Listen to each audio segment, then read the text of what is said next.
6ஆம் வகுப்பு இயல் 3 அறிவியல் ஆத்திச்சூடியில பார்க்க போறோம். இந்த நுழையும் முன் நம்ம இது பார்த்துடலாம். இதோட இன்ட்ரடக்ஷன். ஆத்திச்சூடி என்பது அகர வரிசையில் அறிவுரைகளை சொல்லும் இலக்கியம்.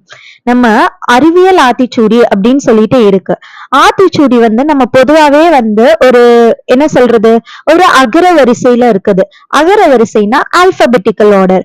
இப்ப தமிழோட ஆல்பபெட்டிக்கல் ஆர்டர் பாத்தீங்கன்னா அ ஆ இ ஈ உ ஊ ஏ ஏ ஐ ஓ ஓ ஔ. சோ இதுதான் ஆல்பபெட்டிக்கல் ஆர்டர் தான் அகர வரிசைன்னு சொல்லுவாங்க. சோ இந்த இலக்கியம் தான் ஆத்திச்சூடின்னு சொல்லுவாங்க. நம்ம ஔவையாரோட ஆத்திச்சூடி எல்லாருக்கும் தெரியும். பாரதியாரோட புதிய ஆத்திச்சூடி கூட நமக்கு காலத்திற்கேற்ப அறிவுரைகளை கூறியிருப்பார் பாரதியார். அந்த ஆத்திச்சூடியில, புதிய ஆத்திச்சூடியில இப்போ அகர வரிசையில் நம்ம அறிவியல் ஆத்திச்சூடி பார்க்க போறோம் இந்த